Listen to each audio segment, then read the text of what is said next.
What's going on, guys? It's GBP baby. Welcome back to another video. Hope everybody's doing well. Hopefully you've watched yesterday's video. If not, do go check it out. And we are going to close out this absolutely disgusting week. I'm happy to close this week. It's been one of my weakest weeks, pun intended. And but it's good to be back. And hopefully next week we can have a much stronger week. But nonetheless, you can see price continue to rally into the buy side, right past all my PDRAs. So we're a lot more clearly we're a lot more bullish than I anticipated, because everything's continuously getting disrespected. But there are still a few things that we can take note of, and figuring out what we're actually trading into and why we're getting the responses we are, such as this bearish order block. And you can see our price tapped into that today, running out these highs, and it came back into the range. And we'll drop down to the 4-hour. And you can see prices coming off that, and it's very likely we'll probably close within some kind of range. And when I say some kind of range, what I'm looking at mainly, I'm going to get rid of all this because this is now irrelevant. I'm looking at the last down close candle, which is significant, which is here on the 4-hour, and then we can look at this high. And you can see our price is pulling back towards that 50% level, so it's likely we're going to probably get towards that 25% level and probably close out the week.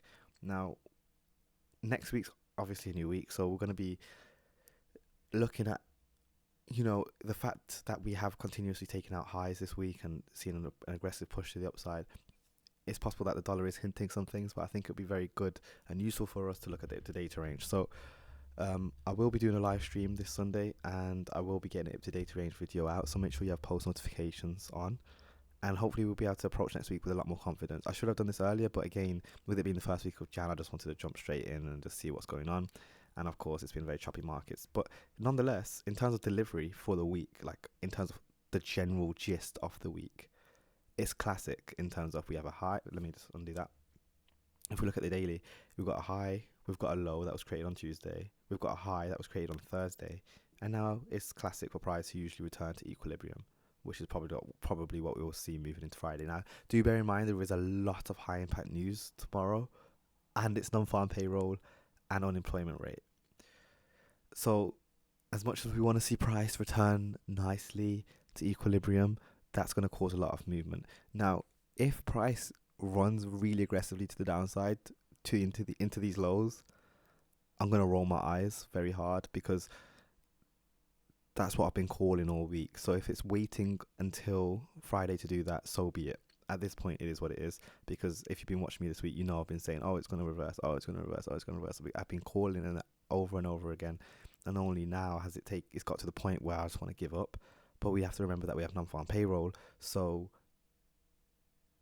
we'll learn an awful lot if price does drop low on the back of non-farm payroll, because it shows how much manipulation and how the extent that the markets are going to go to drive price one way before eventually doing what it was always supposed to, quote supposed to do, if you know what I mean. So hopefully that makes sense, guys. I don't want to speak too much. What I am going to do is I'm going to say that I do want to see price drop lower tomorrow, because I've been saying that all week. So I'm going to continue and close the week doing that, because that's my bias. Although we've run out that Monday high, although we've traded up into this nice premium, but we have traded into a breaker technically, high, low, high, high, and we've come off it quite nicely in terms of aggression. I want to see tomorrow deliver to the downside. I want to see the Wednesday lows get taken, and depending on how aggressive it is, if we can really, really, like, I'd say it's like once every 3-4 months that you see non-farm payroll really move the markets to the point where it's just like it's turmoil. If it's going to do that, then I want to see us take out that Monday low, that Tuesday low as well, and really dig into the deep lows. So that's what I'm expecting tomorrow. And I'll be active in the Discord around when that happens. So make sure you're in the Discord channel. So that's going to be everything on dollar. I'm not going to get too into things. Like I said, I'll do a live stream on Sunday, and we can really get down and dirty into the charts and really take a look at things, because it has been nice. In terms of the week delivery so far, it has been gorgeous in terms of creating a high, creating a low, expansion to the upside on Thursday. Very classic, So if Friday delivers what we want, it's just going to add to that, and it's going to be nice to analyze and look at. Obviously, it's non-farm payroll. I don't want to trade it. If it trades higher, so be it. And that means if we do break higher, that it's gonna be a very interesting first couple of months for the year, as in January, February, maybe into March. We can start looking at some nice premium PDRAs and really break down price and get it to data ranges in use, because of how much of a discount we're in anyway. The up to data ranges are just going to suggest that we should be running for highs anyway. So regardless of what happens, up to data is going to really be, there's going to be a lot of emphasis on these highs because of how much price has dropped. So if we do break higher and we do want to continue and we are bullish on that level, then it's going to be a lot easier to find the targets that we're going to be reaching and building up to those. But yeah, we're just going to have to wait and see. So let's go on to GBP USD. Again, quite a messy day. Price drops again lower past the levels which I wanted to see get past. I wanted to see us find, not support, but I wanted it to struggle at these levels. And you can see it continues to trade through that. And yeah, honestly, this is probably one of the most unwavering markets we've been in terms of my confidence, because I just don't know at this point, obviously. But again, non-farm payroll will speak it all, and obviously if dollar drops, then we'd like to see pound pull back into the raise and start trading higher. How feasible that is another story, but it'll be nice to see. Again, I'm convinced that GBP's already done its work, and I did speak about this earlier this week, as in we've ran out highs here and already dropped off it. So even if non-farm payroll does send price higher, I don't think it's going to go much higher. I think it'll probably pull back into equilibrium and then maybe consolidate its way around for a bit.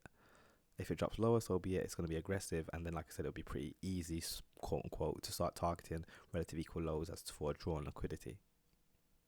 So this week is more like a deciding factor more than anything, And we're going to finally finish on Euro USD. I do want to bring this video to an end just because of the mess. Again, dropped lower, bit of consolidation. Again, this could all be manipulation. This could be the Judas swing that the markets are about to put us through with non-farm payroll. And I do know how bad it can get. At the same time, there are lows, which can be targeted very much easily, and price may just keep running to the downside, and so be it. At least then we know that we're hunting for sell stops, we're in a sell cycle, and that we need to be looking for, sell side liquidity, and it's going to continue to engineer sell side liquidity and keep attacking sell side liquidity, which will make the coming weeks a lot easier. But again, as I said, once we do the up-to-date ranges and really take a look at price, we'll have a better guide. I also do want to take a look at the open interest and such to see how that can help us as well. So yeah, it's going to be a really fast video, guys. I hope you found it insightful nonetheless. I appreciate you watching it. Don't forget to drop a like, drop a comment, smash subscribe, join the mailing list, join the Discord. All the links are in the description. And I'll catch you guys on Sunday. Peace.